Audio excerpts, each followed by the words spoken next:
Okay, so you're getting ready for an interview for an international student exchange coordinator. Mhm.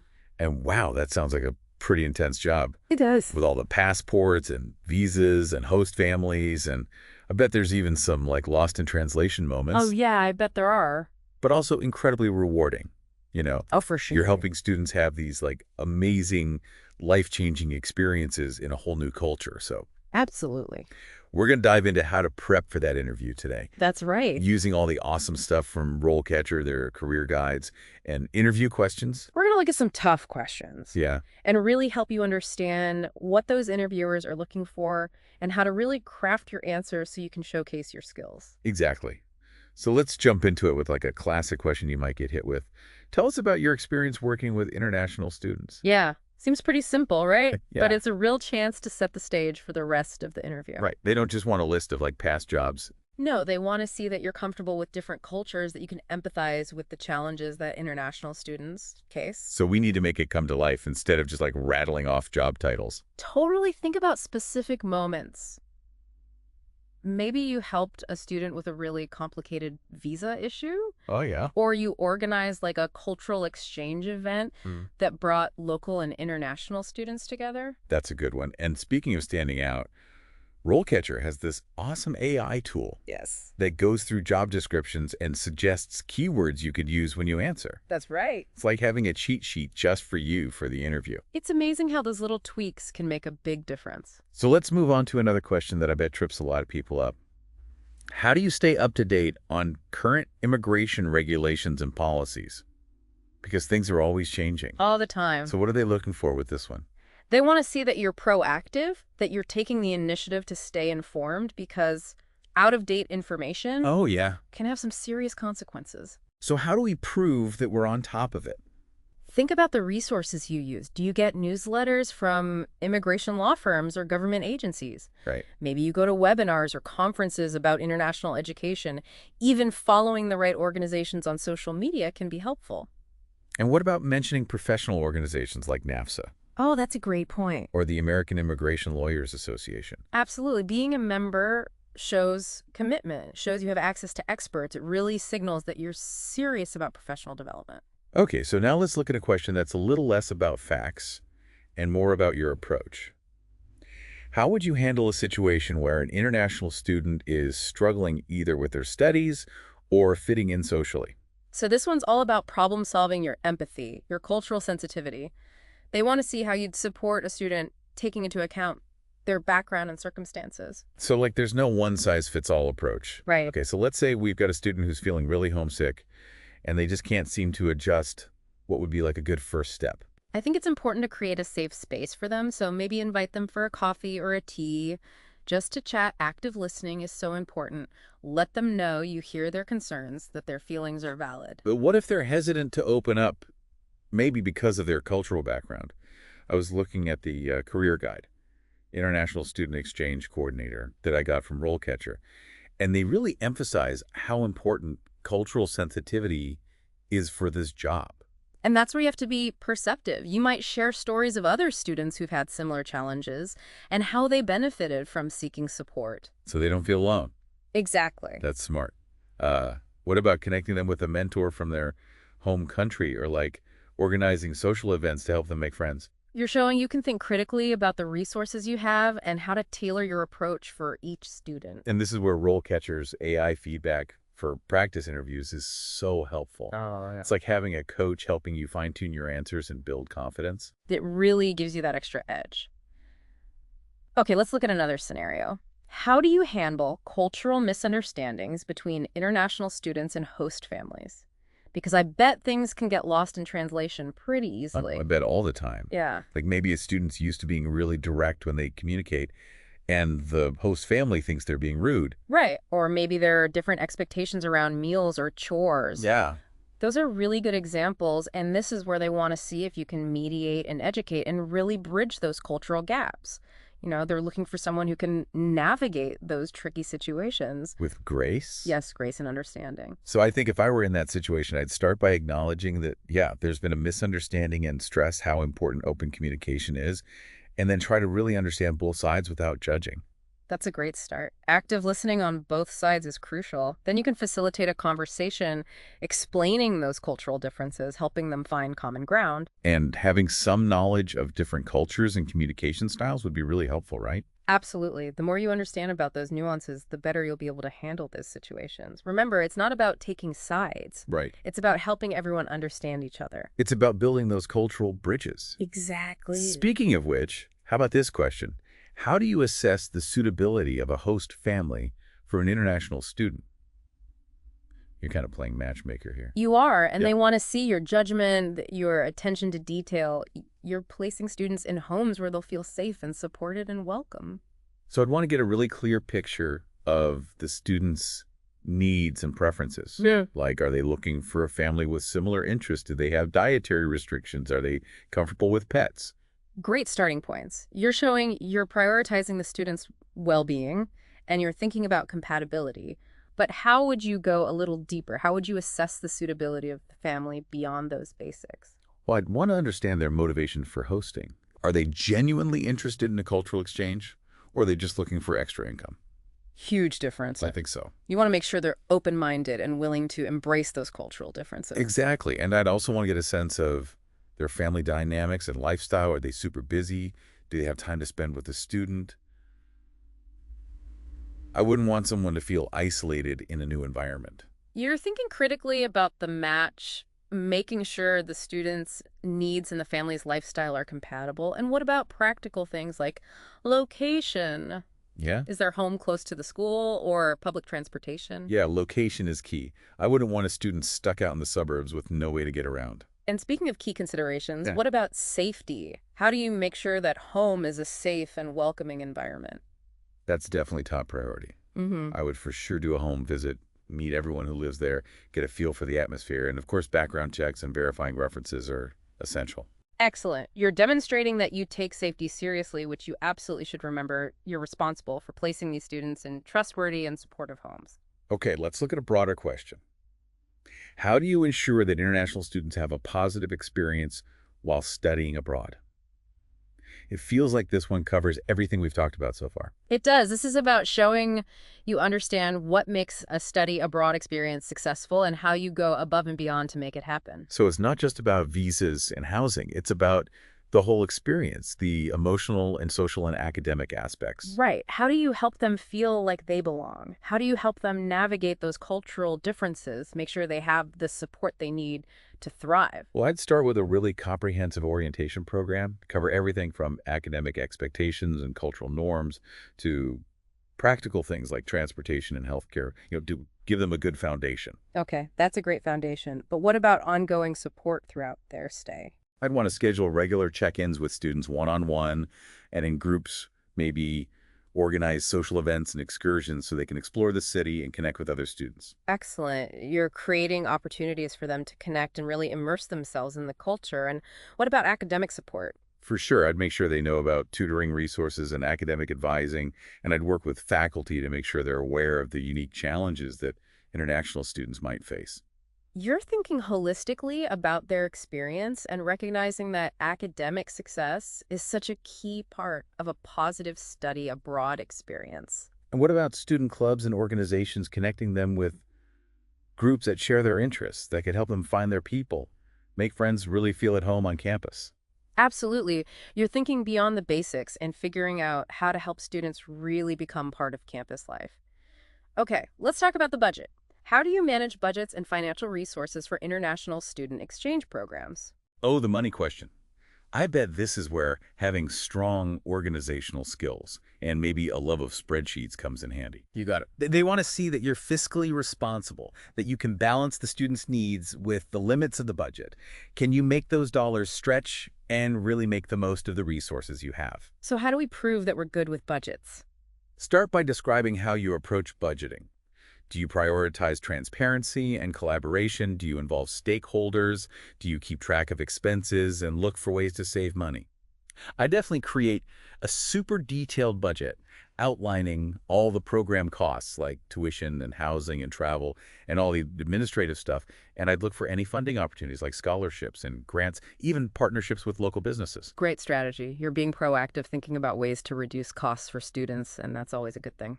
What about negotiating with vendors to get the best rates for housing, transportation, insurance, all that? Yeah. Strong negotiation skills are so valuable for managing these budgets. You're showing that you're willing to advocate for the best deals for students, which is awesome. Okay, now for our last question in this section. How do you ensure that international student exchange programs are meeting the needs of both the students and the institutions involved?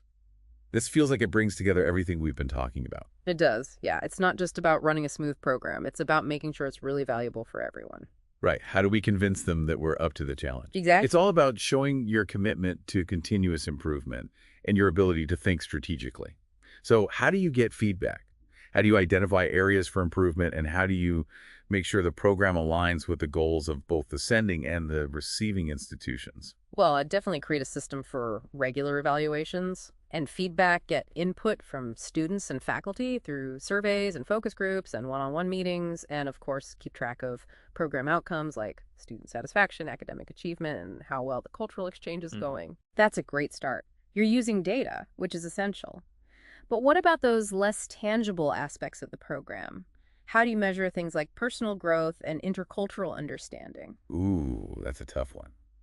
Maybe I'd encourage students to keep journals or do storytelling projects where they can share their experiences and insights. Fantastic. You're thinking outside the box, and don't forget about sharing those stories with the people involved. Oh, right. Highlighting those students' success stories and the impact of the program can help secure support and funding, which is essential for keeping the program going. Exactly. It's about showing how valuable the program is and making a strong argument for why it should continue. And we can't forget about RoleCatcher. Their career guides and interview prep materials are so helpful for anyone who's job searching, especially for a role as dynamic as this one. They have so much information, and their AI tools can help you tailor your applications and ace those interviews. It's like a secret weapon for job hunting. Well, I don't know about you, but I'm feeling a lot more prepared for that interview. Me too. We've covered a lot, but there's still more to come. Stay tuned for more challenging questions and insights on how to showcase your strengths and handle those tricky, tell me about yourself moments. And don't forget, preparation is key. The more you practice your answers, the more confident you'll feel going into the interview. Speaking of practice, RoleCatcher has that awesome AI video practice feature. You can record yourself answering questions and get feedback right away on like your delivery and your content, even your body language. It's like having an interview coach right there in your pocket. Okay, let's jump into some more tricky questions you might get. How about this one? Tell me about a time you had to deal with a crisis involving an international student. What did you do, and what was the outcome? Wow, that's a tough one. It feels like they're really trying to see how you handle pressure. Exactly. They want to see those problem-solving skills in action. Your ability to assess a situation, make quick decisions, and take action. You know, it's about showing you can handle those unexpected challenges that come up when you're working with students from different backgrounds. So what would be a good example to share? I'm drawing a blank. Think about a time when a student had a serious problem, maybe a medical emergency, a family crisis back home, even a legal issue. Walk them through what you did, highlighting your communication skills, how resourceful you were, and how you advocated for the student's well-being. Okay, so let's say a student had a medical emergency late at night. I would start by making sure they got immediate medical attention, calling 911 if needed, and then I'd reach out to their emergency contact, keeping them updated every step of the way. That's a great start. You're putting the student's safety first. You could also mention any protocols or procedures you followed to show you understand how important it is to act within those guidelines. Right, and I'd also make sure the student had emotional support. You know, maybe connect them with a counselor or a support group, especially if they're feeling isolated or overwhelmed. Excellent point. You're showing empathy and thinking about the whole student. Remember, it's not just about solving the immediate crisis. It's about helping the student cope with what happens after. Now, I know we talked about budgets earlier, but how about this? Describe your experience with managing budgets for international student exchange programs. It feels like they're really trying to dig into those financial management skills. They are, and they want to see more than just basic budgeting. They're looking for someone who can analyze the numbers, make good decisions and make sure the program stays within budget. So should I just walk them through a typical budget cycle, like how I forecast expenses, track spending, and reconcile accounts? That's a good start, but try to go a little deeper. Share a specific example of a time you had to make a tough decision, maybe cutting back on some expenses or finding a creative way to stretch those funds. Oh, like that time I negotiated a bulk discount with a local transportation company so we could save money on student trips. Perfect. That's a concrete example showing you take initiative and can think outside the box. Don't be afraid to mention your tech skills, too. Talk Yeah. about any software you've used, like Excel, QuickBooks, or something more specialized. All right. And speaking of tech skills, RoleCatcher's AI can help you tailor your answers to specific job descriptions. Yes. It can even suggest keywords and phrases to use based on what they're looking for. It's like having a resume writer and an interview coach all in one. Mhm. Okay, let's tackle this one. How do you ensure that your programs are culturally sensitive and inclusive for all participants? This one feels really important, with diversity and inclusion being such a big focus, but it also feels really broad. Where do we even begin? Start by defining what cultural sensitivity and inclusion mean to you within these programs. What steps do you take to make everyone feel welcome and supported? So maybe a talk about creating opportunities for intercultural dialogue, like through workshops or events, or even partnering with local organizations that represent different cultures. That's great. You're being proactive and fostering that. Right. Understanding. You could also mention any training you had in things like diversity and inclusion, cultural competence, or conflict resolution. Right. And what about making sure all the program materials are inclusive and accessible, like using translations and gender-neutral language and being mindful of different learning styles and communication preferences? Those are fantastic examples. You're thinking about accessibility on so many levels, from the language to how the information is presented. And making sure the activities and trips are inclusive too, like offering different options for different interests, abilities, and dietary needs. Exactly. It's about creating a program that welcomes everyone, no matter their background or individual needs. And this is where RoleCatcher's AI feedback is so helpful. I can practice these questions and the AI will analyze my answers and highlight where I can be more specific or make a bigger impact. It's like having a personal editor for your interview prep. Okay, now for a question that's all about your leadership. Tell me about a time you had to lead a team through a challenging situation. What was your approach and what were the results?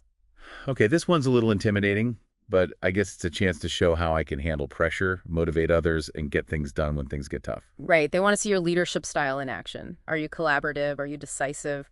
Do you empower your team? Do you delegate tasks? Well, pick an example that highlights your strengths and shows you can handle complex situations. Okay. What about that time we had to completely redo the student orientation program because of budget cuts? It was crazy, but we did it. That's a great example. Walk them through the steps. How did you communicate the changes to your team? How did you keep them focused and productive even with those setbacks? And what was the outcome? Well, first I called a team meeting to explain what was happening, and I really emphasized how important it was to stay positive and work together to figure things out. Then we brainstormed some creative ways to adapt the program without sacrificing quality. We ended up streamlining some activities using free resources, and we even partnered with some local businesses to get discounts. That's great. You're showing you can adapt to change, solve problems, and inspire your team to achieve goals even when things are tough. And the new orientation program was a huge success. The students loved it, and we even got positive feedback from the university. They were impressed with how creative and resourceful we were. That's a fantastic outcome. You really showed your leadership skills and how you can turn a negative situation into a positive one. This reminds me how important it is to tailor your answers to the specific job you're going for.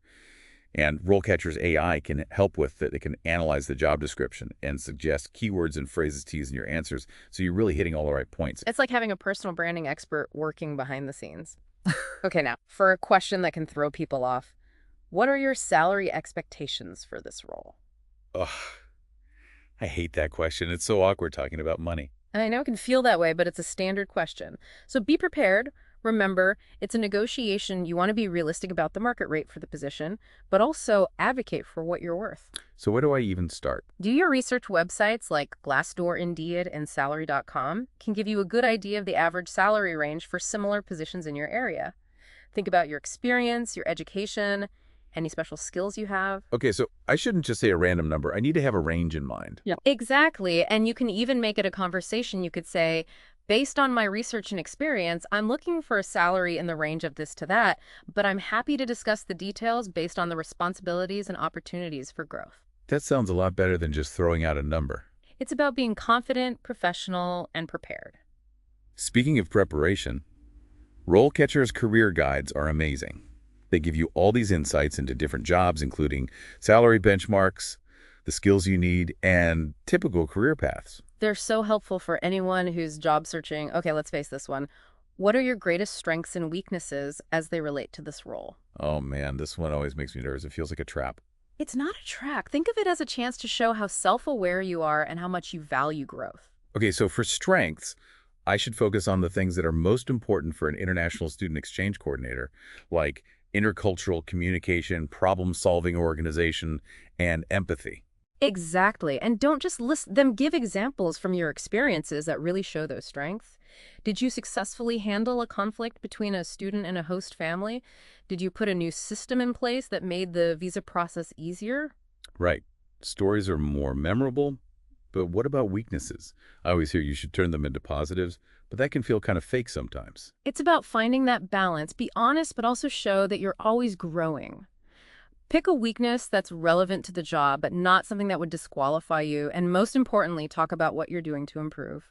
So if I tend to be a perfectionist, which can sometimes mean I overthink things or things take longer, could I say something like, I'm a perfectionist, which means I can get really focused on the details, but I'm working on delegating more effectively and trusting my team. That's perfect. You're acknowledging the weakness, but you're also showing you're working on it. And you could even connect it back to those professional development resources we talked about, like taking a time management workshop or reading about effective delegation. Oh, so it all comes together. We've covered so much today. Any final thoughts for our listeners as they get ready for their interviews? Beyond getting those answers right, it's really about showing how passionate you are about supporting international students. Let that enthusiasm shine through, and you'll make a great impression. All right, so we've covered some really tough questions, but what about those questions that seem easy but can actually be tricky if you're not ready? Like, tell me about yourself. Right. It seems simple, but it's your chance to make a good first impression. Yeah. So how do we nail this one? Think of it as an invitation to tell your story, but make sure it's relevant to the job. Don't just repeat what's on your resume.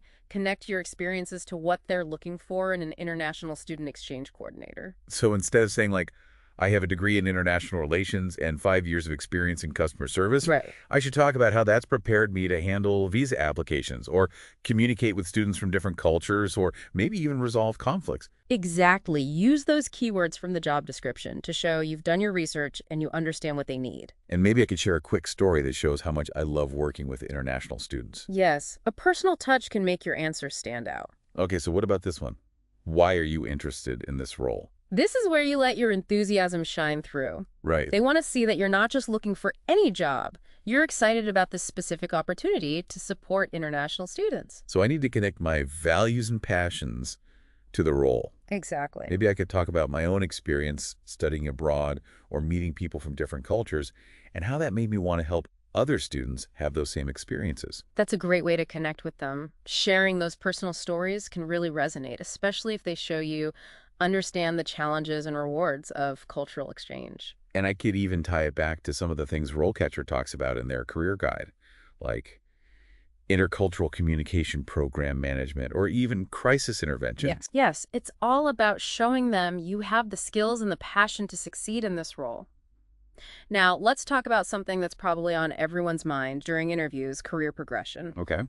The career guide talks about the different stages in this career, from entry level all the way up to senior coordinator. It's good to know there's room for growth. It is. Knowing about those different stages can help me figure out what to say, especially when they ask about my long-term goals. Definitely. If you're applying for an entry-level position, highlight your eagerness to learn and contribute. Maybe mention some specific tasks or projects you'd love to work on. So show them I'm ready to jump in and make a difference even at the beginning. Yeah. And if I'm going for a more senior role, I can talk about my leadership experience, mentoring others, and thinking strategically. Exactly. Tailor your answer to the specific level you're applying for. And no matter what, emphasize your commitment to continuous learning. Things are always changing in this field, so they want to see that you're dedicated to professional development. Makes sense.